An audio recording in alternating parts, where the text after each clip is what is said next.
우리에게 날마다 은혜 베풀어 주시는 하나님께 감사드립니다. 이사에게도 저희들을 주님의 보좌 앞으로 불러주시니 감사드립니다. 하나님의 놀라우신 은혜를 알고 우리의 심령이 새로워지게 하여 주옵소서.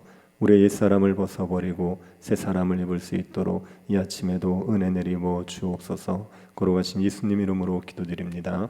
아멘. 찬송가 304장입니다. 찬송가 304장입니다.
역대하 36장 9절부터 23절입니다. 역대하 36장 9절부터 23절입니다. 찾아서 한 절씩 기도하겠습니다. 찾았으면 기도하겠습니다. 요야긴이 왕위에 오를 때 나이가 8세라. 예루살렘에서 석 달 열흘 동안 다스리며 여호와 보시기에 악을 행하였더라.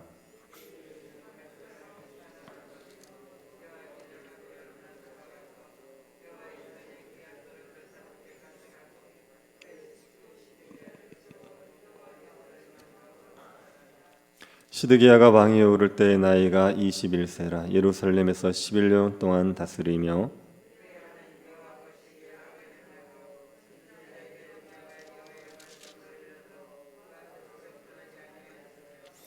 또한 느부갓네살 왕이 그를 그의 하나님을 가리켜 맹세하게 하였으나 그가 왕을 배반하고 목을 곧게 하며 마음을 완악하게 하여 이스라엘 하나님 여호와께로 돌아오지 아니하였고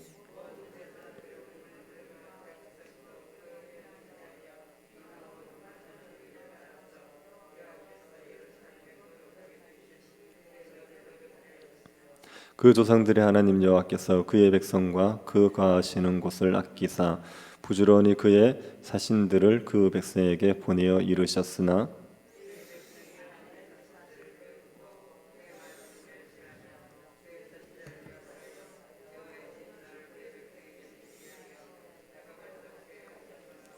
하나님이 갈대아 왕의 손에 그들을 다 넘기심에 그가 와서 그들의 성전에서 칼로 청년들을 죽이며 청년 남녀와 노인과 병약한 사람을 긍휼히 여기지 아니하였으며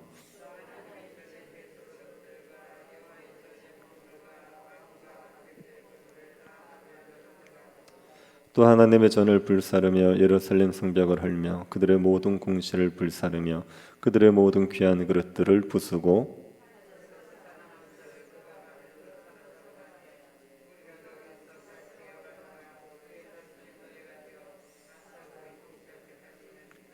이에 토지가 황폐하여 땅이 안식년을 누림같이 안식하여 70년을 지냈으니 여호와께서 예레미야의 입으로 하신 말씀이 이루어졌더라.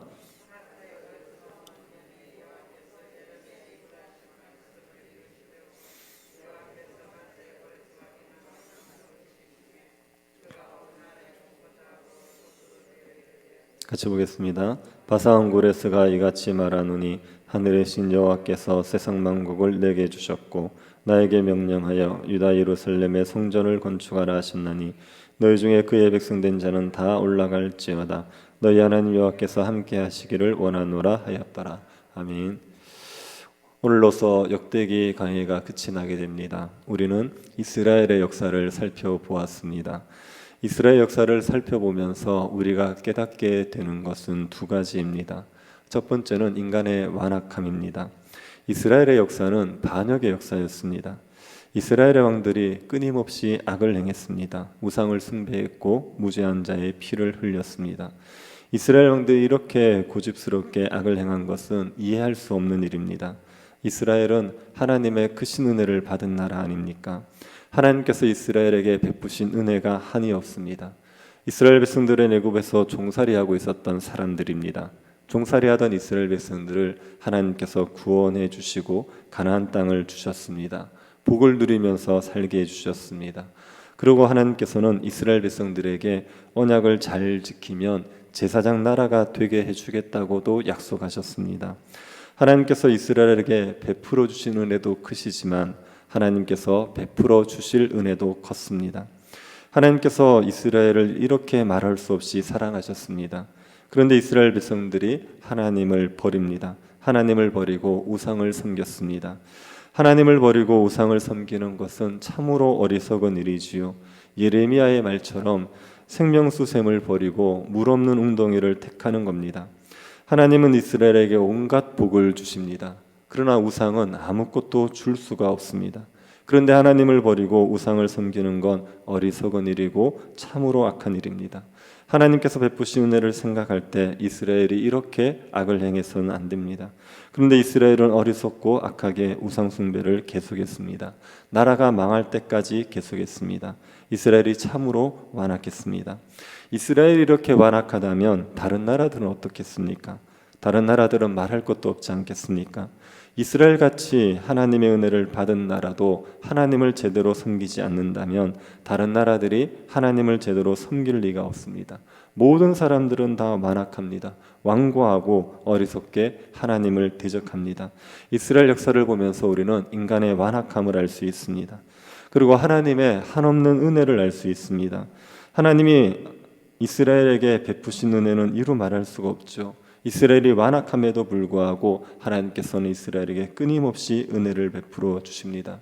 이스라엘의 완악함을 생각할 때 이스라엘이 200년 혹은 350년의 역사를 가진다는 건 말이 되지 않습니다. 이스라엘은 속히 망했어야 됩니다. 그런데 하나님께서 오래 참아주셨습니다. 이스라엘을 돌이키게 하기 위해서 선지자들을 끊임없이 보내시기도 하셨습니다. 므낫세 같은 악한 왕이 회개했을 때는 하나님께서 다시 회복시켜 주시기도 하셨습니다. 이스라엘의 악함에도 불구하고 하나님은 끊임없이 은혜를 베풀어 주셨습니다. 이스라엘의 역사를 통해서 우리는 하나님의 한없는 은혜를 알 수가 있습니다. 유다의 마지막 멸망 뒤에도 우리는 인간의 완악함과 하나님의 한없는 은혜를 알 수가 있습니다. 유다가 망해가는데도 유다의 왕들이 계속 악을 행합니다. 요아스 악을 행했습니다. 그리고 여호야김도 악을 행했습니다. 여호야김의 뒤를 아들인 여호야긴도 악을 행했습니다. 유다의 마지막 왕인 시드기야도 악을 행했습니다. 이 네 왕은 모두 이방 나라의 왕에게 사로잡혀 가거나 죽임을 당했습니다. 요아스는 애굽 왕에게 끌려가서 죽임을 당했습니다. 여호야김은 바벨론 왕에게 사로잡혀 갔습니다. 여호야긴도 바벨론 왕에게 사로잡혀 갔습니다. 시드기야는 바벨론 왕에게 죽임을 당했습니다. 자기 앞에 왕이 하나님 앞에 악을 행한 것 때문에 멸망하는 것을 봤습니다. 그러면 그것을 반면교사로 삼아서 돌이켜야 되지 않겠습니까? 그런데 똑같이 악을 행해버립니다. 하나님을 버리고 우상 숭배하는 것 때문에 북이스라엘이 망하는 것을 봤습니다. 그런데도 똑같이 악을 행하는 겁니다. 유다의 왕들이 얼마나 완악합니까? 유다의 왕들은 이해할 수가 없습니다. 왜 이렇게 어리석고 악한지 이해할 수가 없습니다. 그런데 이 이해할 수 없는 일을 오늘날 우리들도 하고 있지요. 우리가 마음을 다하고 하나님을 힘을 다해 섬길 때 우리가 고통을 겪습니까? 기쁨을 누립니까? 마음을 다해 하나님을 섬기면 우리에게 기쁨이 넘치지 고통이 넘치지 않습니다. 풍성한 기쁨을 누리면서 살아가게 됩니다. 말씀과 기도에 힘쓰면 우리에게 기쁨이 됩니다. 세상이 주는 염려와 괴로움을 벗어날 수 있고 죄를 짓지 않고 거룩하게 살아가면서 기쁨을 누릴 수 있습니다. 우리가 가족들을 사랑해 보십시오. 성도들을 사랑해 보십시오. 그러면 우리에게 기쁨이 충만해집니다. 마음을 다해 하나님을 사랑하는 것이 우리에게 복입니다. 그런데 우리가 하나님을 사랑하기보다는 세상을 사랑하지 할 때가 많지 않습니까? 하나님을 가까이 하기보다는 세상을 가까이 하려고 하지 않습니까? 사람들을 사랑하기보다는 미워하게 되지 않습니까? 우리가 원하는 바 선을 행하지 않고 원치 않는 악을 자꾸만 행하는 게 우리들의 모습입니다. 교회적으로도 봐도 교회가 죄를 지으면 고통을 겪게 되어 있습니다. 교회가 돈 때문에 싸우거나 교회 안에서 사람들의 주도권 때문에 싸우면 고통을 겪게 되어 있습니다. 그런 고통을 겪었던 교회들이 또 그 고통을 반복하는 경우들을 보게 됩니다. 그 죄로 인하여서 그렇게 힘들었는데도 똑같은 죄를 또다시 반복하는 경우가 있습니다. 다른 교회가 죄로 인하여서 고통을 겪는 것을 봤으면서도 그 교회의 모습을 닮아가는 경우들도 있습니다. 우리가 이렇게 참 어리석고 완악한 사람들입니다. 어리석고도 악하게 고집스럽게 하나님을 대적하는 사람들입니다. 그런데 이런 우리를 향하신 하나님의 은혜가 크십니다. 고집스럽게 하나님을 대적하는 우리에게 하나님께서 한없이 은혜를 베풀어 주시지요. 하나님께서는 유다가 망할 때에도 은혜를 계속 베푸십니다. 여호야긴 왕은 왕이 되고 나서 석 달 열흘 만에 왕위에서 쫓겨났습니다. 바벨론 왕이 여호야긴을 사로잡아 갔습니다. 겉으로는 바벨론 왕이 여호야긴을 사로잡아 간 거지만 실제로는 하나님께서 여호야긴을 바벨론 왕에게 넘겨주신 겁니다. 하나님께서 여호야긴을 바벨론 왕에게 넘겨주신 것이 여호야긴 개인적으로는 징벌이 됩니다. 그런데 유다에는 하나님께서 또다시 기회를 주신 겁니다. 여호야긴은 왕이 되고 나서 악을 행했습니다. 여호야긴은 하나님의 말씀에 순종할 마음이 없는 왕입니다. 유다는 지금 망해가기 일보 직전인데 여호야긴 같이 악을 행하는 왕이 유다를 이끌고 있어 보십시오. 그것은 유다에게 재앙이지요. 그러니 하나님께서 여호야긴을 3개월 10일 만에 왕위에서 쫓아내셨습니다. 그리고 시드기야를 왕으로 세우십니다. 다시 기회를 주신 겁니다. 유다가 돌이킬 기회를 주신 겁니다. 그런데 시드기야도 악을 행했습니다. 유다의 마지막 왕인 시드기야조차도 악을 행했습니다. 하나님께서 이 시드기야를 돌이키게 하기 위해서 예레미야를 보내십니다. 12절을 한번 보시기 바랍니다. 그의 하나님 여호와 보시기에 악을 행하고 선지자 예레미야가 여호와의 말씀으로 일러도 그 앞에서 겸손하지 아니하였으며, 예레미야를 보내도 하나님의 말씀을 듣지 않았죠. 그런데 하나님께서 예레미야를 보내면서 말씀을 들려주시면서 돌이킬 기회를 주시는 겁니다. 하나님께서는 바벨론 왕을 통해서 다시 시드기야를 돌이키려고 하기도 하셨습니다. 13절도 한번 보시기 바랍니다. 또한 느부갓네살 왕이 그의 하나님을 가리켜 맹세하게 하였으나 그가 왕을 배반하고 목을 곧게 하며 마음을 완악하게 하여 이스라엘의 하나님 여호와께로 돌아오지 아니하였고, 느부갓네살 왕이 시드기야에게 하나님을 가리켜 맹세하게 했습니다. 어떤 맹세를 시켰는지는 모릅니다. 그러나 바벨론 왕 느부갓네살이 시드기야에게 시킨 맹세는 하나님의 뜻과 일치하는 것입니다. 하나님께서는 시드기야가 선지자의 말을 듣지 않자 바벨론 왕을 통하여서 하나님의 뜻을 행하도록 이끌려고 했습니다. 그런데 시드기야가 바벨론 왕을 배반하죠. 바벨론 왕의 한 맹세를 지키지 않습니다. 이것은 하나님께 돌아오지 않은 겁니다.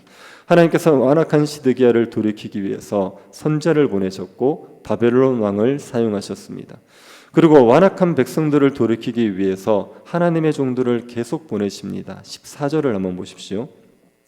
모든 제사장들의 우두머리들과 백성도 크게 범죄하여 이방 모든 가증한 일을 따라서 여호와께서 예루살렘에 거룩하게 두신 그의 전을 더럽게 하였으며, 시드기야만 악을 행한 것이 아닙니다. 제사장들의 우두머리 그리고 백성들도 다 범죄했습니다. 백성들의 대표인 왕이 범죄하면 모든 백성들이 다 같이 범죄하는 겁니다. 유다 백성들의 범죄로 성전이 더러워졌습니다. 하나님께서 이 성전을 아끼셔서 부지런히 하나님의 종들을 보내십니다. 15절을 한번 보십시오. 그 조상들의 하나님 여호와께서 그의 백성과 그 거하시는 곳을 아끼사 부지런히 그의 사신들을 그 백성에게 보내어 이르셨으나, 제사장들과 백성들에게 하나님께서 종들을 보내셨습니다. 하나님께 돌아오라고 종들을 보내신 겁니다. 그들은 하나님의 종들을 비웃고 그 말씀을 멸시했습니다. 그리고 모욕했습니다. 하나님께서는 망해가는 유다를 돌이키게 하기 위해서 은혜를 베푸십니다. 선지자를 통해서, 바벨론 왕을 통해서, 하나님의 종들을 통해서 돌아오라 하십니다. 하지만 유다 백성들이 끝까지 돌이키지 않았습니다. 그래서 하나님께서 유다의 진노를 쏟으신 거죠. 하나님의 한없는 은혜를 멸시한 유다에 진노를 쏟으셨습니다. 유다를 바벨론 군대에 넘겨주십니다. 바벨론 군대는 성전에 모여있는 유다 백성들을 칼로 다 죽였습니다. 남녀요소를 가리지 않고 병자들을 긍휼히 여기지 않고 모조리 죽였습니다. 성전을 약탈했습니다. 성전에 불을 질렀고 예루살렘 성벽을 헐었습니다. 궁전을 불태우고 파괴했습니다. 칼에 죽지 않은 자들은 사로잡아 갔습니다. 하나님께서 말씀하신 대로 유다의 진노를 쏟으셨습니다. 그런데 하나님께서 유다를 완전히 버리신 것이 아닙니다. 하나님께서는 망한 유다에 또다시 은혜를 베푸십니다. 하나님께서는 유다가 망하면 70년 후에 돌아오게 될 것이라고 약속을 하셨습니다. 그 약속대로 고레스 원년에 고레스의 마음을 감동시키셔서 유다 백성들이 다시 돌아가게 해 주신 겁니다. 하나님께서 유다에게 다시 회복의 은혜를 베푸셨다, 이렇게 역대기가 끝이 나게 되는 겁니다. 하나님께서 유다가 망해갈 때까지도 하나님의 은혜를 베푸셨고, 망한 이후에도 하나님의 은혜를 베푸셨습니다. 하나님의 은혜가 이렇게 한없이 큽니다. 이 하나님이 우리의 하나님이라는 것을 기억하십시오. 하나님 우리에게 한없이 은혜를 베푸시는 분입니다. 우리가 완악하게 하나님을 대적해도 하나님 우리에게 은혜를 베푸십니다. 우리가 죄를 짓고 있을 때에도 말씀으로 우리를 책망해 주시면서 우리에게 돌아오라고 은혜를 베푸시는 겁니다. 세상 사람들을 통해서 우리가 말씀대로 살도록 이끄시기도 하는 은혜를 베푸기도 하십니다. 우리의 죄로 우리가 징계를 받아도 그 또한 하나님의 은혜지요. 징계를 받아서 돌이키라고 하나님께서 징계해 주시는 거니 그 또한 은혜입니다. 징계를 받았을 때 회복시켜 주시는 은혜도 베풀어 주시는 겁니다. 하나님 우리를 포기하지 않으시고 끝까지 한없는 은혜를 베풀어 주십니다. 유다를 향한 하나님의 크신 은혜보다 우리를 향한 하나님의 은혜가 더 큽니다. 우리가 이 하나님의 한없는 은혜를 깨달을 수 있게 되기를 바랍니다. 이 한없는 하나님의 은혜를 깨닫는 것만이 우리의 완악함을 깨뜨릴 수 있는 방법입니다. 하나님을 향하여서 대적하는 악한 마음은 어떤 것으로도 깨어지지 않습니다. 그런데 하나님이 나를 얼마나 사랑하셨는지를 알면, 하나님이 나에게 얼마나 큰 은혜를 베푸시는지를 알면 우리의 완악함이 깨어지고 하나님을 마음을 다해 섬기게 되어 있습니다. 우리를 향한 하나님의 한없는 은혜를 알고 마음으로부터 하나님을 사랑하여 섬기는 주의 백성들이 될 수 있기를 간절히 바랍니다.